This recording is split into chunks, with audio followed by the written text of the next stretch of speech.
designate on the COVID Response Fund. Today, I'm delighted to be joined by His Excellency Omar Paganini, Minister of Industry, Energy and Mining in Uruguay. Well, Luki Alfiaman, Director General of Budget Financing and Risk Management, the Ministry of Finance in Indonesia. Welcome to you and good evening. Satendra, the Permanent Representative of Fiji to the United Nations. And we have also been joined by Ambassador Legoy in Malawi, Felix Shaw, Director of the International Cooperation and Development Policy, European Union. So welcome to you. And Preeti Sinha, newly appointed of the United Nations.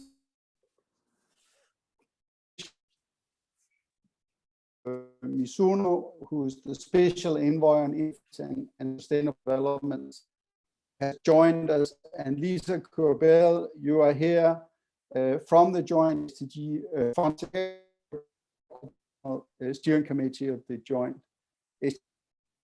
Before I give you a few opening remarks, what we will be doing is that we will hear from me.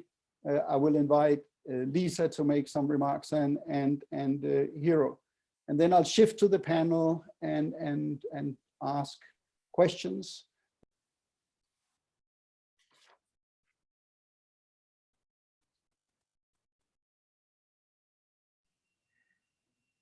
It appears that Jens was disconnected just now. Oh, there we are. I think I'm welcome back. Temporarily dropped, but anyway, I'm back now. So let me start by saying that the COVID-19 pandemic has really shaken the 2030 Agenda of Sustainable Development to its very core. In many ways, the COVID has laid bare and continues to exacerbate deep inequalities and injustices. While recent global warming data, they show that the world remains on track for what we call a climate disruption. It is a critical time for us to hold firm to our commitments and not let the pandemic derail our ambitions. While many challenges and uncertainties remain with the COVID-19 pandemic, what is clear is that if the world is to build forward better, and get back on a trajectory towards the SDGs, we need to get the right policies in place and mobilize the financing required to bring it as soon as possible. These two elements, the more effective integrated policy support and much greater financing, they are the raison d'etre for the Joint SDG Fund, an innovative instrument designed to incentivize the transformative policy shift and stimulate the strategic investments required to meet the SDGs. It is seen by the Secretary General as a key part of the reform of United Nations development work by providing, you can say, the muscle of the new generation of resident coordinators and the new generation of UN country teams to really accelerate the SDG implementation. Today, we are more specifically here to discuss the work of the Joint SDG Fund in the SDG financing space, and in particular to launch its $41 million SDG investments portfolio to catalyze strategic financing to accelerate the Sustainable Development Goals. The allocation expands the Joint SDG Fund's investments to date to a total of $223 million, encompassing programs in 112 countries for integrated social protection and SDG investments. With sincere appreciation for the contributions from the European Union, the governments of Denmark, Germany, Ireland, Luxembourg, Monaco, Kingdom of the Netherlands, Norway, Portugal, Spain, Sweden, Swiss Agency for Development Cooperation, and our private sector funding partners. This milestone marks a transformative moment and movement to achieve the SDGs by 2030. I would also like to mention that over the past year or so, I have been the Secretary General's designate for the COVID-19 Response and Recovery Trust Fund. And this has given me some insights into the devastating negative impact of the pandemic development in developing countries, but also in many middle-income countries. It has, however, also given me, you can say, a unique insight into the UN's development system's ability, largely as a consequence of the UN reform, to respond with speed, jointness, and focus on impact when faced with a development emergency. As the COVID-19 Response and Recovery Trust Fund will merge into the joint SDG fund over the course of the next year, it is key that the United Nations system retains a funding mechanism which can both respond to development emergencies with fit-for-purposes processes, systems, and governance mechanisms, while never losing sight of achieving the SDGs as the overarching goal. In this decade of action and following the global socioeconomic crisis, mobilizing sufficient funding for the SDGs will require new types of financing models, and that these financing models are taken to scale. Blended financing approaches, where ODA is used to catalyze private funding, are particularly important in this regard, and the joint SDG fund has taken important steps to develop the necessary supporting architecture that brings the right actors around the table.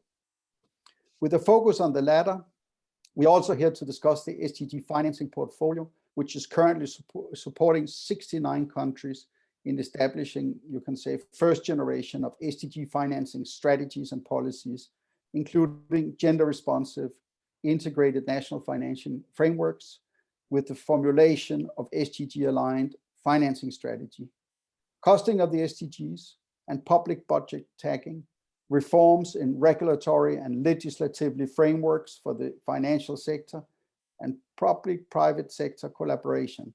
These are the key elements.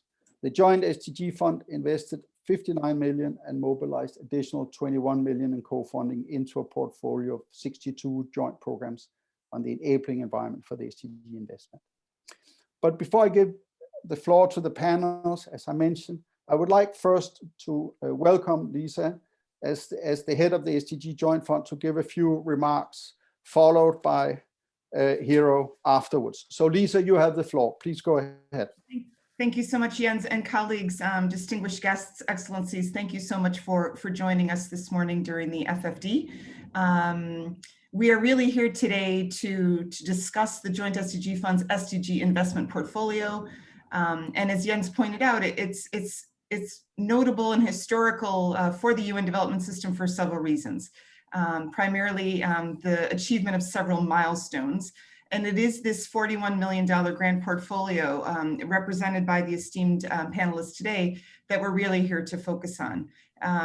We're really thrilled to be joined by Fiji, Indonesia, Malawi, Uruguay, and of course the special envoy for innovative financing in this regard. The fund's SDG investment portfolio curated the design of 59 investment financial mechanisms in 28 countries in 2020. And these mechanisms, or solutions as we like to call them, span from SDG and green bonds to impact investment funds, green financial institutions, credit enhancement schemes, social impact bonds, all matching the latest interventions in the financial sectors with the impact priorities selected by governments and supported by civil society. We're really delighted to hear more practical perspectives from this distinguished first cohort. And we're also thrilled to say that we believe that these four mechanisms together are estimated to leverage over $6 billion in funding for SDG acceleration. These four diverse projects all have one critical element in common.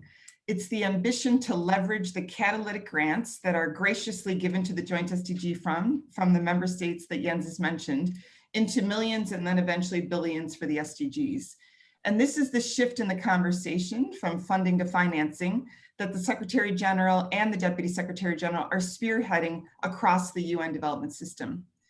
This is what countries are asking for, and the fund is a small effort to demonstrate that financing can become available to accelerate the implementation of the SDGs, particularly in areas where it might be more difficult to attract funding, such as LDCs and small island developing states.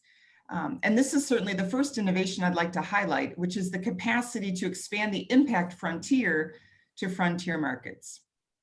Obviously, this is not a task for the UN alone, and over 300 partners were mobilized at the country level across the countries you see here today, mostly private sector investors, international finance institutions, and public development banks. Public and private investors collaborating under the compact offered by the SDGs. Innovation and partnerships is the second element. The country consortia that lead the proposals are often made of 2 to 3 UN agencies, a development bank, whether national or international, and a small group of public and private investors. The participating UN country teams were also able to mobilize about 90 letters of commitment from public and private investors in 2020 alone. And this is throughout the damaging impacts of COVID-19. And I think that's an exciting innovation we also bring to you today for more reflection. We believe that beyond support, we need support that goes beyond the money. It's only with the help of over 80 investors and investment intermediaries at the global level and 300 at the country level that the UN country teams were able to design working financial mechanisms that combine public and private capital. And going forward, the UN system, with the support of the Joint SDG Fund and its generous donors, will continue to facilitate investor interactions to create even stronger proposals and provide the financing necessary to achieve the 2030 agenda. These investment concepts, these solutions are grouped around critical thematic areas: climate and nature, agriculture and food security, people and health, resilient infrastructure, and the blue economy. We seek to continue attracting SDG financing leaders in commercial banks, foundation, impact investing firms, development financing institutions, family offices, to co-create an ambitious pipeline that could lead us to 2030 with the pride of collectively reaching the SDGs. I'd like to sincerely thank our dedicated development partners that made this journey possible, and I really appreciate the passion and collaboration that you brought together to deliver on this critical agenda. Thank you so much. Jens, back to you. Thank you. Thank you very much, Lisa. What I'd like to do is to invite Hiro Mizuno, the Special Envoy on Innovative Finance and Sustainable Investment, to make some remarks. Hiro, you have the floor, please. Please go ahead. Thank you very much. Thank you. Thank you for inviting me. So in 2021, the UN Deputy Secretary General put it, the 2030 agenda must remain our North Star. The Sustainable Development Goals must underpin everything that we do to accelerate progress in the decade of action. If sufficiently capitalized, the Joint SDG Fund would become a very effective tool in the hands of UN development system to meet the SDGs. The Joint SDG Fund is uniquely positioned to pioneer a new narrative to bridge the gap in giving and impact investing. Trust in the UN and SDGs are getting utilized globally as a metric in the impact investing space. The fund offers a sustainable investment model for development by leveraging the power of markets to accelerate business, empower communities, and provide a clear path to self-sufficiency. Retail philanthropic donations will accelerate its growth, providing countries with vital tools and opportunities to scale progress for the SDGs. By coordinating effort between nations, the private sector, and international financial institutions, the fund augments the positive role of the financial system and shift public and private investments toward the SDGs and Paris Agreement goals. The fund offers a great chance we have to bridge the gap between the demand for capital in the most fragile nations and the supply of capital within the financial institutions and the private sector generally. The joint fund works with the least developed countries, small island developing states, and other nations worldwide to develop a financial infrastructure and programming frameworks necessary to implement projects that are ready for long-lasting investment and public-private partnership, thereby producing catalytic and sustainable results at a scale within the reduced timeframes. The fund's investment strategy is based on driving transformation, understood as delivering solutions that accelerate SDG progress through unlocking systemic policy shift. If we are to leave no one behind, we must fast-track SDG gains while mainstreaming issues related to human rights, gender, youth, the environment, and the people living with disabilities. The fund aims to inspire a shift in the way we do development by placing the focus on integrated policy support, strategic investments, and the financing, and robust partnership. It aims to incentivize partners to adopt strategic finance and integrated policy solutions because smarter collective investments can accelerate SDGs. As a special envoy of Secretary General on innovative finance and sustainable investments, I cannot emphasize enough that the necessity of innovative and out-of-box thinking in the field of finance and asset management to achieve SDGs, from private family donations to the institutional asset management. I really look forward to discussing innovative initiatives in Malawi, Indonesia, Fiji, and Uruguay, and discovering how we can use what we learn from those groundbreaking programs to accelerate the financing of SDGs. Thanks again for committing to this important initiative, and I'm looking forward to working with this fund and all the team and the state member of this movement. Thank you very much. Thank you very much, Hiro. Now I'd like to turn to our panel, and I'd like to start in Uruguay. So, Minister Paganini, your country has achieved important milestones in the fight to climate change. Today, Uruguay is relying mostly on clean sources of energy. But the challenge to a full transition to a sustainable economy is not one. You are currently pioneering the second transition. What is your drive and objective in fastening the transition to a sustainable economy? And what type of incentives and support has the government offered? Well, good day to everybody. It's really a pleasure to be here with you in such an interesting company and in a very, very groundbreaking initiative by the UN.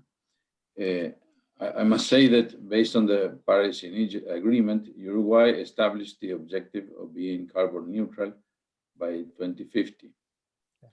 But I would like to give you some background.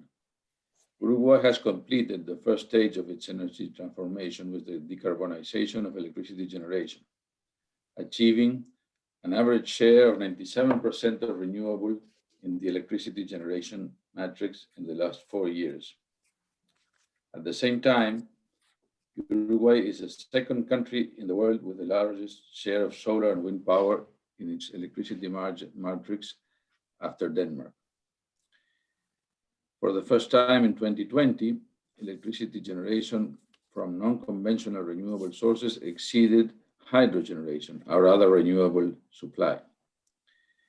In addition, Uruguay reached 63% of its primary supply matrix with renewable energies. Based on these achievements, Uruguay is right now facing a bigger challenge. We have to decarbonize the rest of the economy, which includes, as an important component, a new stage, the second stage, we call it, of energy transition in Uruguay. In our vision, this second stage includes several challenges and opportunities. The objective to continue with the decarbonization of the energy sector in Uruguay is to reduce our still remaining 37% of the energy supply matrix that uses fossil fuels, 2/3 of which are consumed in the transportation sector. To this end, we are promoting and developing various alternatives for the transport sector in order to complement the biofuel mix that we already have in place for more than a decade. Mainly, we want to go to battery electric vehicles. We already have a charging network that covers the entire country and a series of incentives, tax incentives, for the incorporation of electric vehicles. There are fleets of urban buses, taxis, and utilities already circulating for some time. Some of them based on tax exemptions, others based on explicit state support. A specific project has been working to identify and remove barriers to the introduction of these technologies, but we have to be clear. In the private vehicle sector, we are still going slow. We want to go much faster. To complement this, for a few years, we have been analyzing electric to hydrogen transportation for long distance and heavy cargo. And this is one of the main projects for this period. Last week, we started a process to install the first green hydrogen production pilot plant, a charging station, and with a fleet of some maybe 10 or 20 trucks or buses that will start working, we hope, next year. This process is a private and public endeavor where private consortiums will bid for taking care of the installation and the operation, with some state support to make it feasible, reducing risk. It's a 10-year to 12-year project in start. Other decarbonization efforts in sectors such as industry, commercial services, and residential will be based also on the use of renewables to direct electrification. This will be power to X initiatives or direct electrification to substitute GLP, that is liquid gas, that is today used. Uruguay is also working on the decarbonization of raw materials and chemical products that could be obtained using the above mentioned pathways, such as power to X in general. Some of the products that can be produced from green hydrogen and renewable energy, both domestic consumption and for exports, for example, are ammonia, methanol, fertilizers, green steel, and green diesel, that is hydrogenated vegetable oil, HVO, among others. Our hydrogen pathway is starting now, and we hope in 3 years have to have several projects underway. Incentives and government support are designed in accordance to the type of project being considered and the results to be obtained from it. For example, in the case of these pilot projects, it has been foreseen the existence of specific state support or subsidies which allow an early stage process, as I already said, in order to achieve the development also of local capacities along with a learning curve. As for the projects on a commercial scale, we are foreseeing the application of the industrial investment promotion law that is in place in Uruguay for many years in order to generate the needed incentives. Well, this will be more or less a general sketch of what our second stage energy transformation looks like. We are starting it in this period, and we know that it will take maybe 10 years or maybe more, but we are very, very excited about it. And this SDG tool fits very, very closely to what we needed. So thank you, and I will be. Thank you, Mr. Minister. I just want a very quick follow-up. The role of the commercial banks in Uruguay, we understand it is quite critical. Very briefly, how do you see that the financial sector can best support the country's efforts towards sustainable growth? Well, as you said, the role of commercial banks here is very important, and we want to involve them in all these projects and developments. We are thinking that the SDG fund is a very valuable tool to achieve this. We are building what is called Renewable Energy Innovation Fund, REIF or REIF. That is the tool where we want the financial sector to be leveraged in this kind of project. It's a tool that we want to validate locally. That is how it will work, but it could expand around our neighbor countries in a South-South cooperation that we will develop jointly with IRENA. the products to be promoted with this new financial instrument will be nurtured by contributions from non-refundable funds from the UN, funds from multilateral organizations, and public contributions. But in general, it's a leveraging fund for private investment and especially for the private banking sector to lower risk and put capital available to private projects in general. Thank you. Thank you very much. Then I'd like to move us forward to Indonesia. Mr. Alferman, Indonesia has been issuing a pioneering green sukuk in 2018.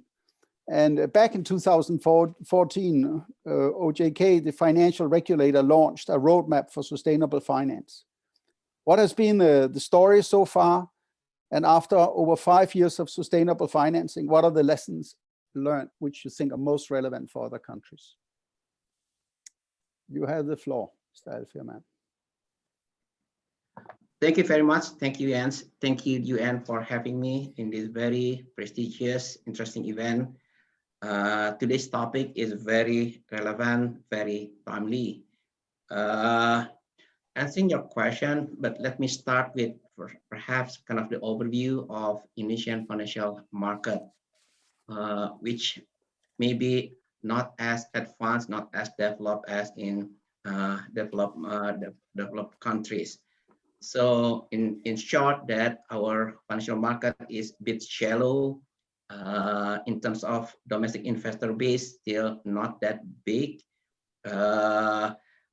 In fact, institutional investor mindset still towards this short-term return, for example.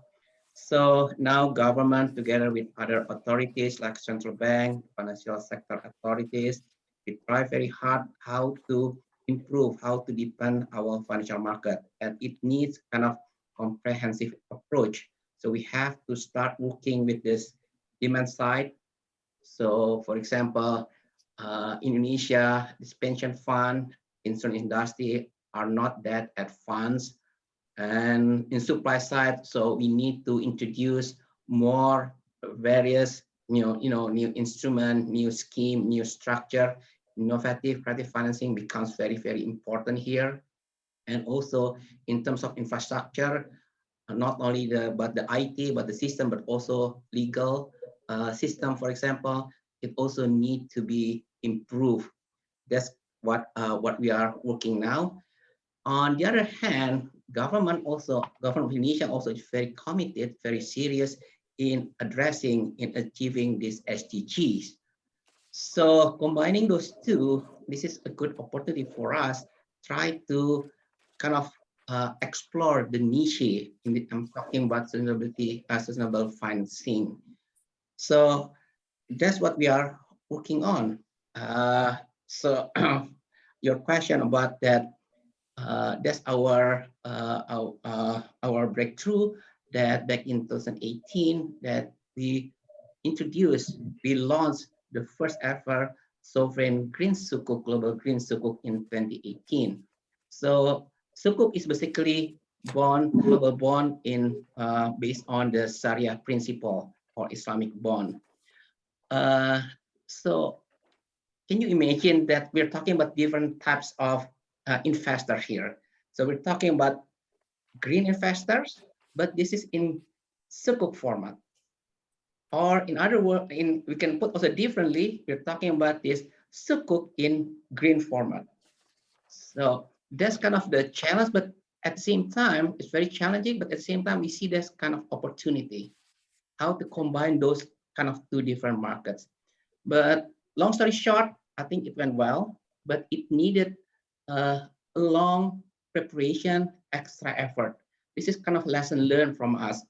From we issued this the first global green sukuk.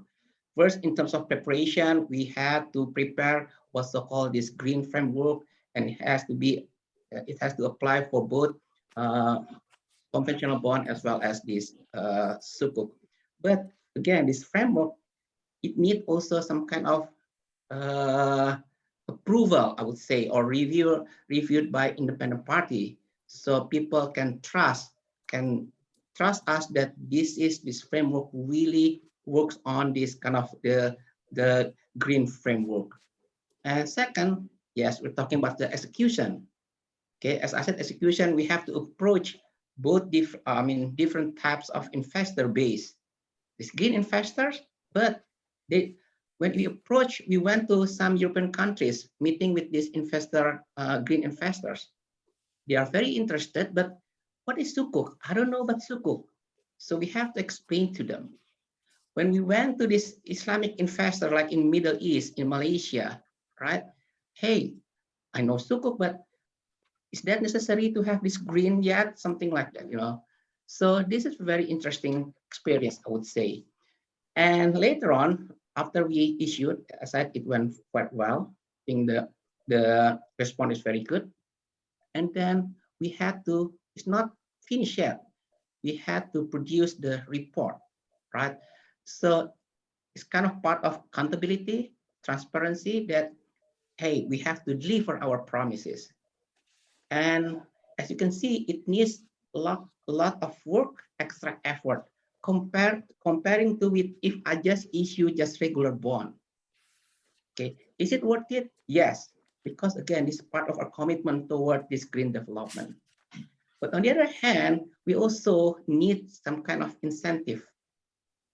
I mean, I'm talking on behalf perhaps or for other potential issuers. Somehow, I think the ecosystem should be able to provide some kind of bigger incentive to attract more issuers, sovereign, private, right, to issue this thematic bond.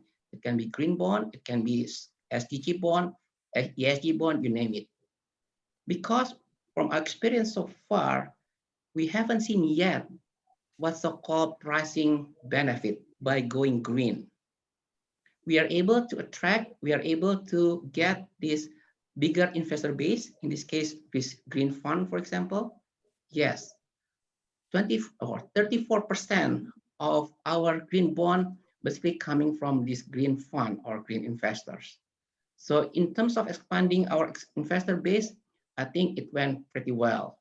But in terms of pricing benefit, unfortunately, we haven't seen it yet. You're talking about this, yes, our OJK, this is Financial Service Authority, has been issuing what's so-called this financial sustainability financing framework. And it went very well. And in fact, OJK has just renewed the new version of this strategic comprehensive sustainable finance ecosystem for Indonesia. That the problem or the challenge for us is that, as I said, we are government. So for bond market in Indonesia, still dominated by government. In other words, these sovereign instruments still dominating the market. And we also play as kind of what's so-called, I don't know, trendsetters. So once we go green, for example, when we introduce this green sukuk, it was soon followed by other companies, private sectors to also to do the same thing, which is good, right? So now there are more and more private companies, private sectors also issue this kind of green instruments or green bonds. This year, with the help of this joint SDG fund, we plan to issue this SDG bond, we call it. So green sukuk, this is sukuk Islamic bond for this green project as the underlying. And now we're going to compete in terms of portfolio management. We're going to issue this conventional bond, but with this under SDG format or with the SDG program project as the underlying. So we're gonna have Indonesia, as I said, as I'm as kind of portfolio manager, we're gonna have this kind of complete instrument here. That's from our perspective. But on the other hand, as I said, this is part of government of Indonesia commitment toward this SDGs. Thank you. I'm going to stop right here. Jens, back to you. Thank you very much, and thanks for sharing. Very concrete and quite innovative. But let us move on I'd like to turn to you, Ambassador Prasad from Fiji. Service-based economies like Fiji's have been worst hit by the COVID-19 pandemic, exacerbating their severe vulnerability to climate change. Let me ask you, what is your government's vision for investing in Fiji after the pandemic? And what has changed compared to the situation before the COVID-19? Ambassador, the floor is yours. Thank you very much, USG and colleagues. Thank you very much for having me on this panel. And in response to that question, yes, you are very familiar. Fiji and many Pacific countries are largely tourist-dependent economies, and our tourism is still in deep freeze. And so is the case with many Pacific countries, and these are amongst the worst impacted economies in the world. Most of the Pacific countries are double-digit contractions in their GDP. In Fiji's case, it is closer to minus 20% or even in excess of that. And so you can say that the challenges before them to come out of the triple whammy of crisis, a health and economic and a climate crisis, to respond to all of these things will be very difficult.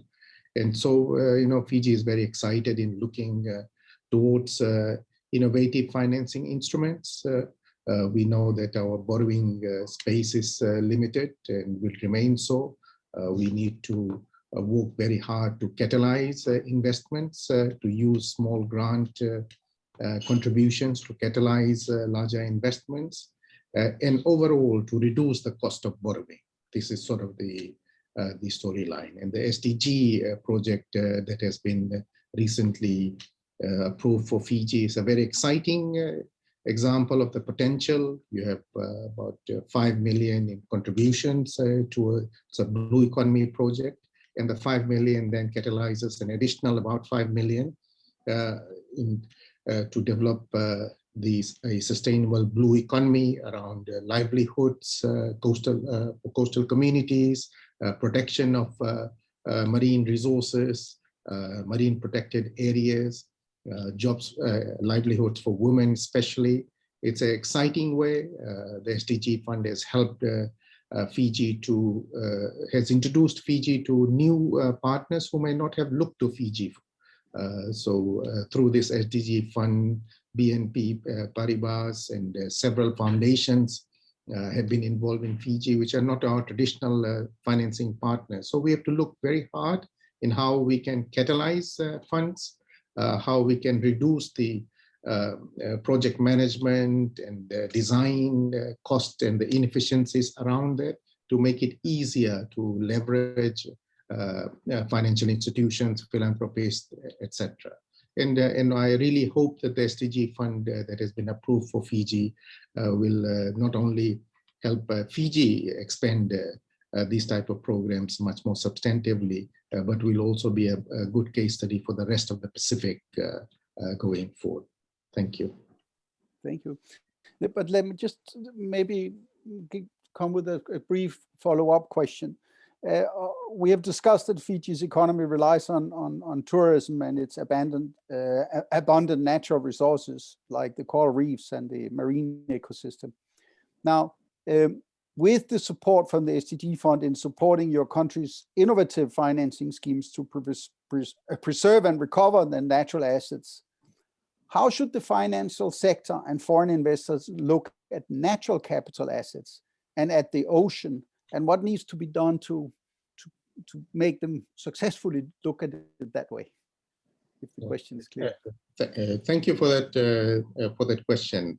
I won't go into the details of the program that has been approved. I think that's been shared, but the program hits all the right notes. It is the SDG Fund program achieves the right balance between conservation of coral reefs, and Fiji and that part of the Pacific have great, pristine, and I will say the best coral reefs. I know my friend from Indonesia might disagree, but we do have, these are at great risk to global warming and to the climate catastrophes as well.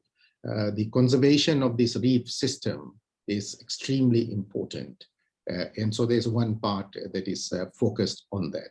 Then second is to build a more sustainable model of a blue economy around well-conserved marine spaces, including coral reefs. And more sustainable means management of fishing, the technologies that you use for fishing, the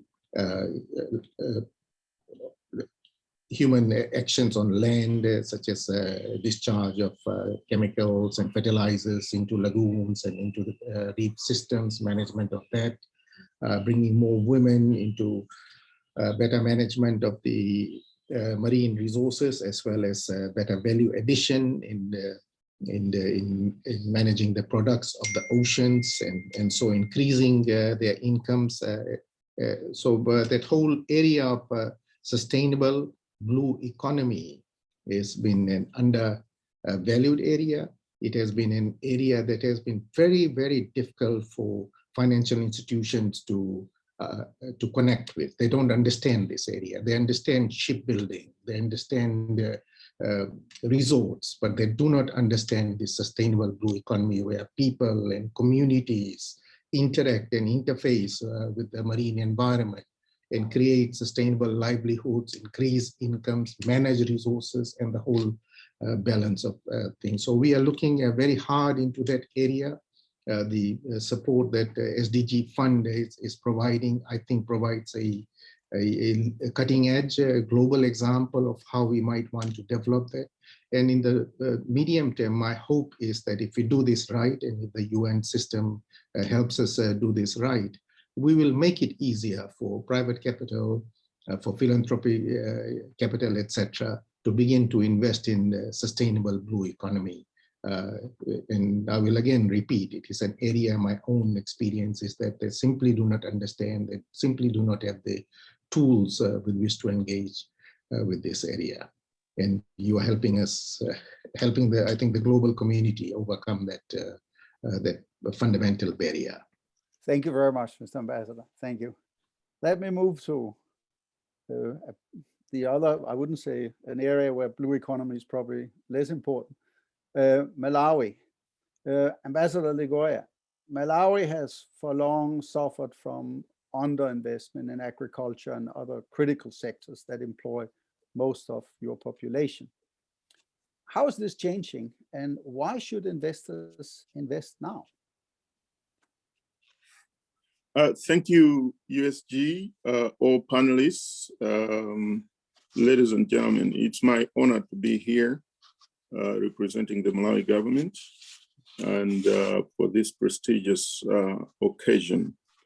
Let me start by thanking you, USG, the Special Envoy in Innovative Finance, Hiro, and all the panelists, present, honorable ministers, panelists. Malawi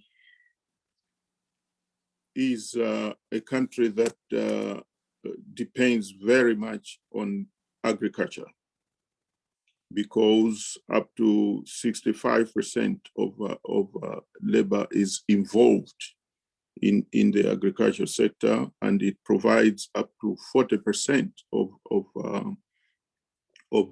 GDP. However, as important as the sector is, the banks and the private sector shun that sector because of the perception of the risks, high risks involved in that sector. The high risks are there because even though we have the third largest lake in Africa, Lake Malawi, we still depend on rain-fed agriculture. So with the climate change, consequences of climate change, we don't always have the rains when we need them. Now, for the banks, they have been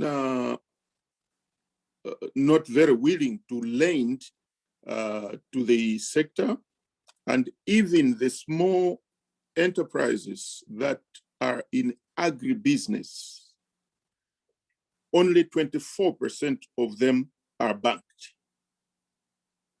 And this project we have, Build Malawi Window, a specialized structured blended finance vehicle for agribusiness. It's first of its kind in the country. The joint program will work to end poverty and hunger by increasing investment in agriculture and other manufacturing and service supply chains, as well as increasing productivity within these supply chains through technology and innovation, and achieving gender equality by supporting business where women are significantly represented in boards, management, staff, suppliers, or buyers. The project targets for up to 3,000 jobs created, of which 30%, minimum of 30% are women and youth. 75,000 small-scale producers will be, through this project, integrated into investors' supply chain. Participating small-scale producers' income is expected to increase by 30%, and expanded fiscal space with aggregated income taxes of 19.3 million and 15 supply chains strengthened. So far, we have received from the joint SDG fund $8.1 million and $250,000 co-financing. But with that, we have been able to leverage up to so far 28 million US dollars, but we expect to leverage to a maximum of $35 million. We are very thankful to UNCDF, UNDP, FAO, ILO, Convergence Blended Finance, OECD, the Rockefeller Foundation, Bamboo Capital for joining us in this venture. And the exciting thing is that the local institutions that were in the past not involved at all in the agriculture sector have joined in. I'm talking about Old Mutual, Nico Insurance, and we are able to leverage finances, funds, like pension funds that in the past were only invested in government bonds. Now they're able to go into the real sector and invest through this blended finance machinery. And we have, through this, aligned all our policies, government policies, to make sure that we give enough incentives to the small and medium entrepreneurs who venture into this project. The pandemic in Malawi has hit us hard. And one area, for example, why we are insisting on the gender is that girls who have not been able to be going to school because of the lockdown, we have ended up with early marriages, increase in pregnancies, and things that are not in line with our policies in Malawi. The Malawi government, with the 2063 agenda, is very confident that this initiative, Build Malawi Window, is going to take us through to achieve our aims in SDG financing. My wish, and I'm very happy that with Ms. Preeti Sinha, the Executive Secretary of UNCDF, who we welcomed in recently, has come in with very innovative ideas on how to help LDCs, seeds, LLDCs in issues of innovative financing. And this is a very good example.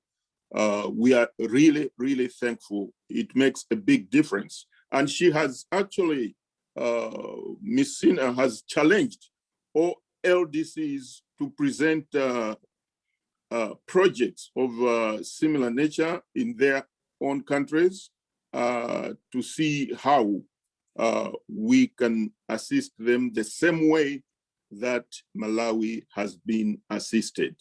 But it's really a privilege and an honor for Malawi to be one of the 4 countries from 155 proposals from 150 countries to be chosen as a beneficiary of this. We are really, really thankful.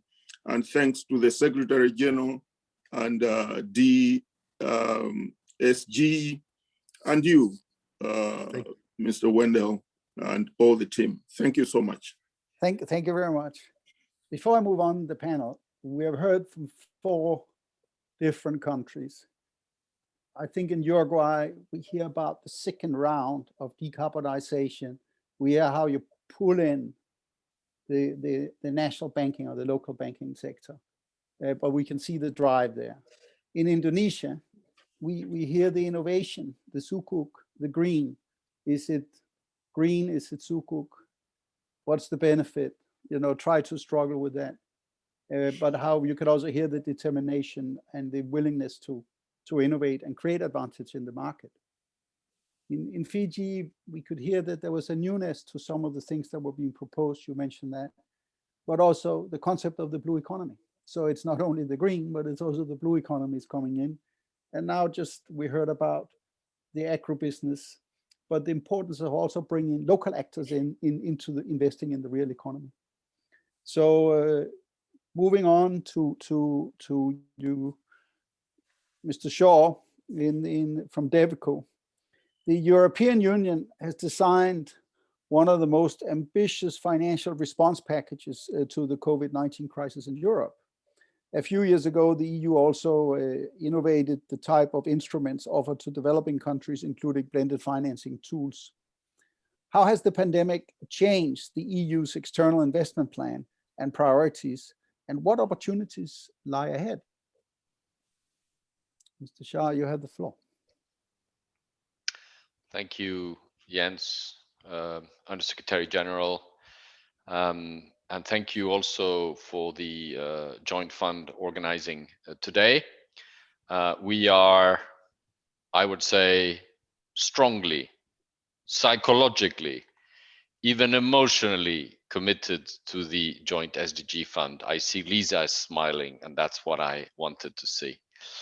And the reason for that, but first of all, let me also welcome Hiro Mizuno, because I think he's just coming on, and it's important to have a UN special envoy on innovative finance and sustainable investments, because over there is already one of the questions, one of the answers to your questions, Jens. What opportunities lies ahead, and how has the pandemic changed the EU external investment plan and priorities? Well, first of all, we've mobilized everything we could to support our friends and partners in opening a bit of fiscal space to tackle not only the emergency, but also the health and the social economic aspects of the pandemic. As you remember, last year in May, in the high-level event on financing for development, the European Commission President von der Leyen called for a global recovery initiative, which tried to link debt relief and investment to SDGs to promote a green, digital, just, and resilient recovery. This is the way in which we have changed. At a moment where everybody starts looking at lockdown, economic slowdown and debt, it seems like all the markets are shying away from, I think, Ambassador Ligoya, but also other panelists said, they are shying away from partner countries at the time when exactly what we need is the contrary. And if to the lockdown and the debt problems you add the market shying away, well, what can I say?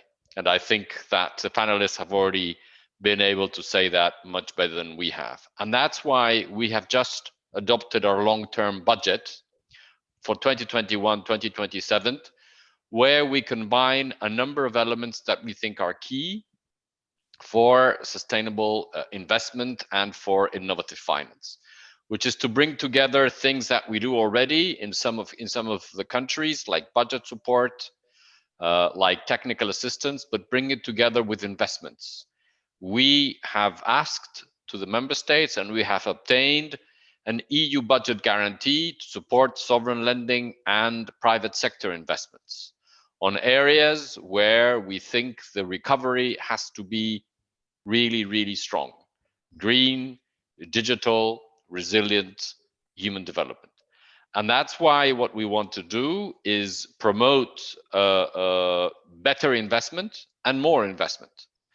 One of the reasons why we have also been very forcefully supporting the SDG fund is also because the SDG fund is a fundamental element of the reform, of the development system reform.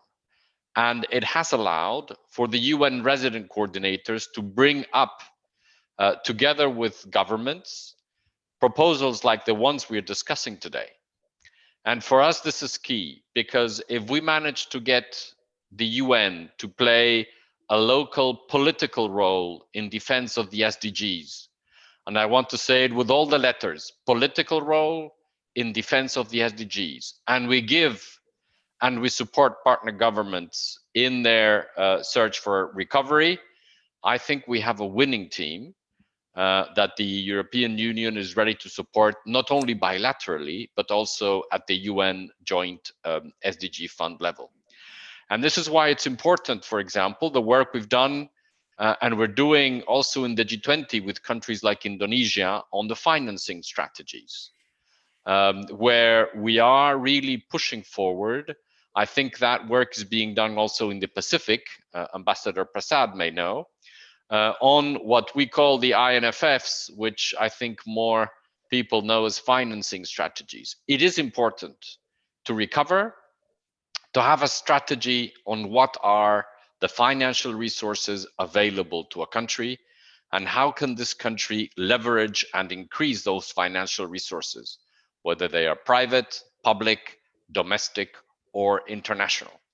And our job here today was also to push that idea in a number of partners, because it's key for us. It's key for us to understand what is the financial strategy of Malawi, what is the financial strategy of a partner government, and when and how we can use our support, our development cooperation, our development banks to come in, our technical assistance to come in and support countries like Malawi, but also countries like Uruguay, where the recovery is going full renewable. It's very difficult, if I understand better my notes, but also Uruguay, who is a country very close to my heart, where I've lived for a long time.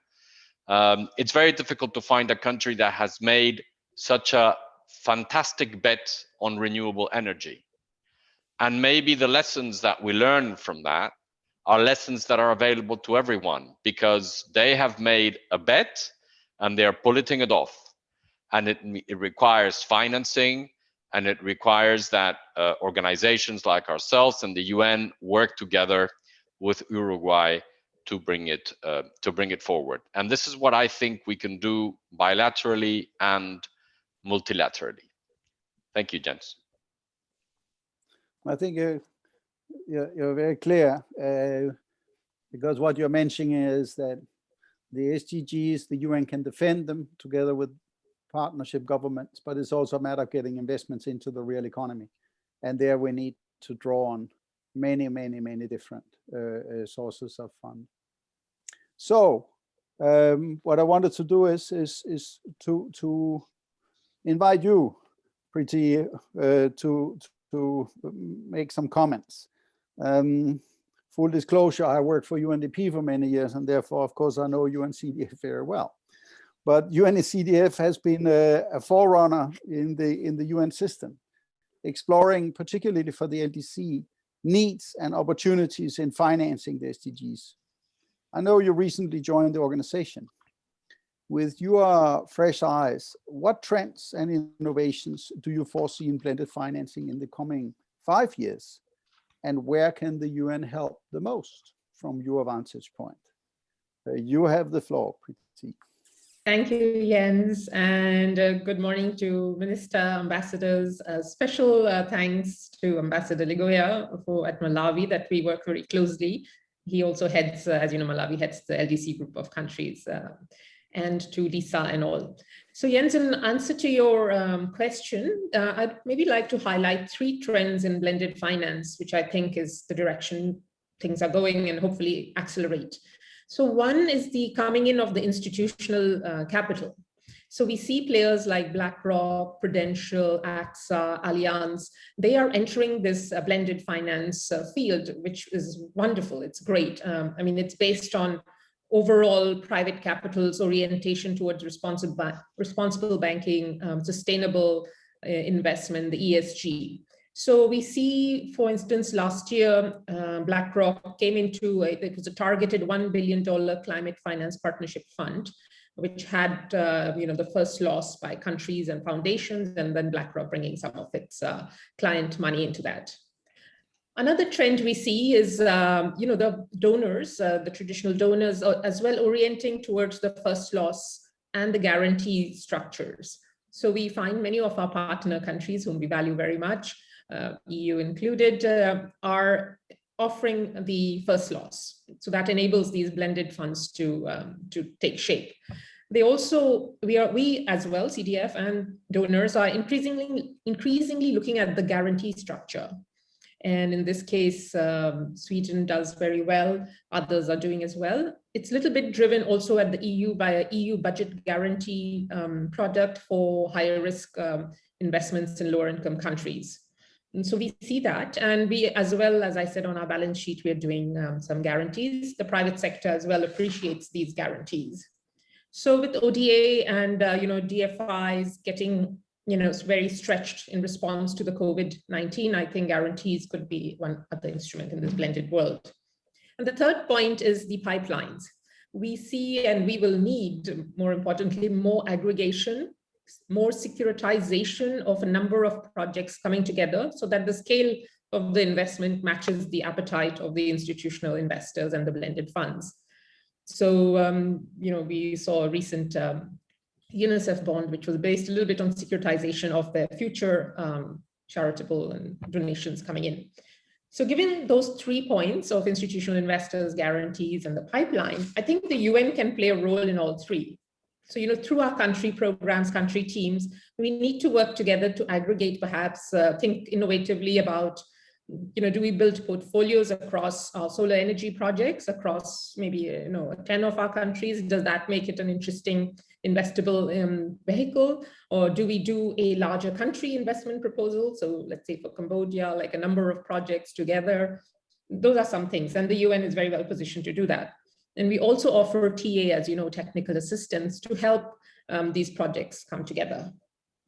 Further, we are partnering with institutional investors. So in this forum, this is the FFD forum, we work with the GISD, the Global Investors for Sustainable Development. So those are 30 firms very committed to this field of looking at how institutional capital can come in. And lastly, the UN itself, as this joint SDG fund does, and as we do as well at CDF, we provide catalytic capital. So we do a bit in terms of grants, TAs, now and loans and guarantees, which is what CDF is able to do under the UN mandate, to help take enterprises off the ground to make them marketable, to take projects and make them bankable. So the catalytic capital role of the UN.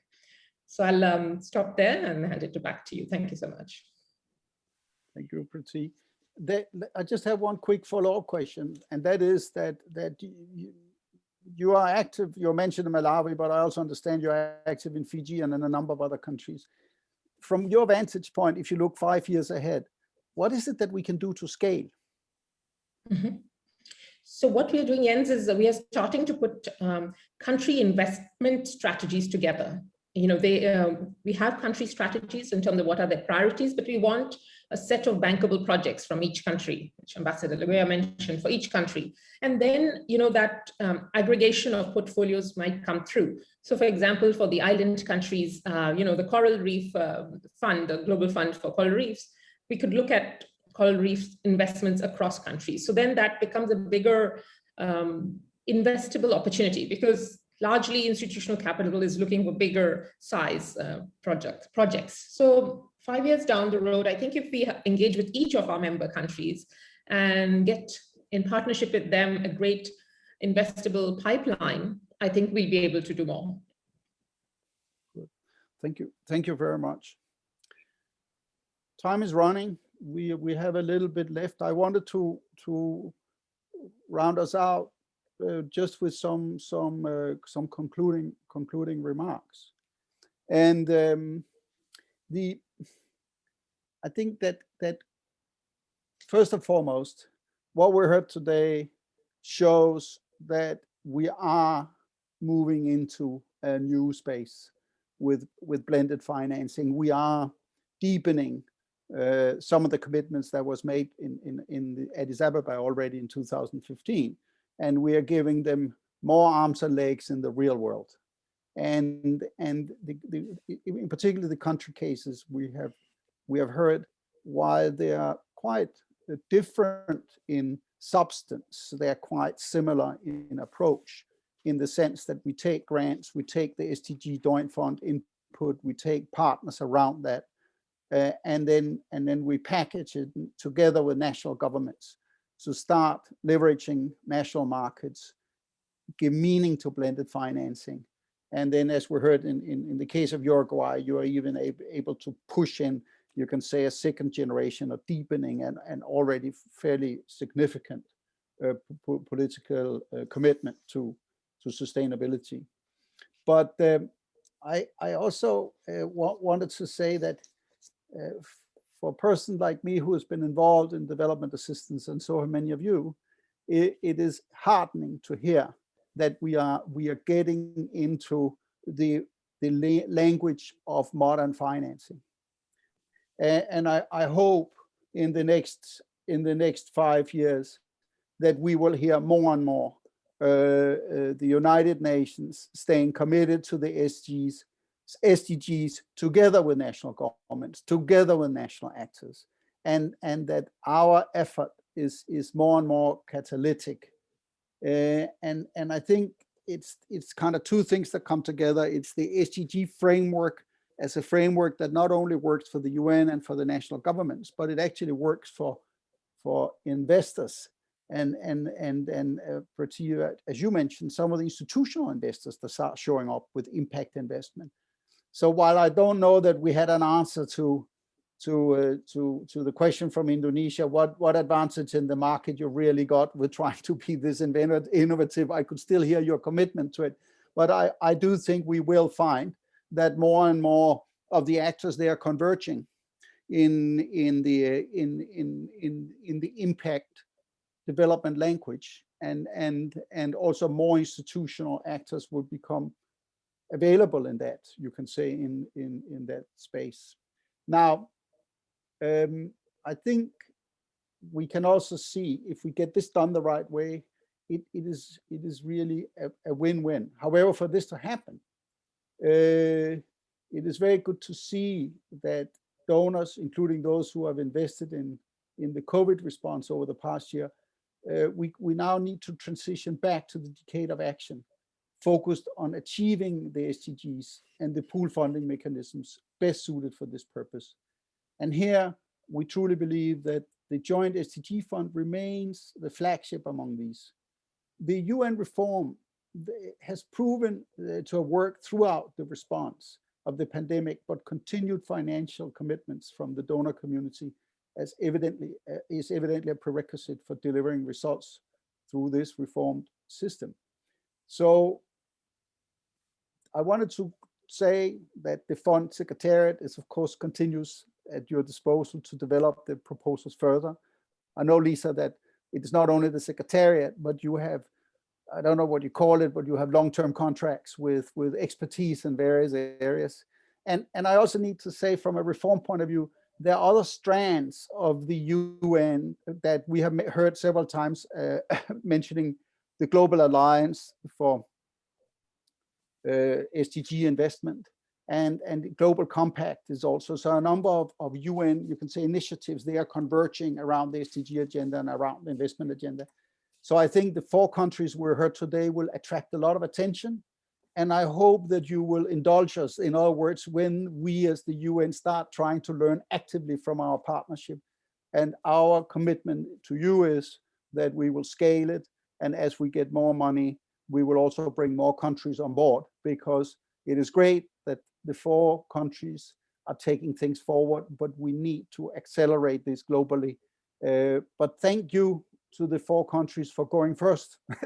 and thank you for your commitment.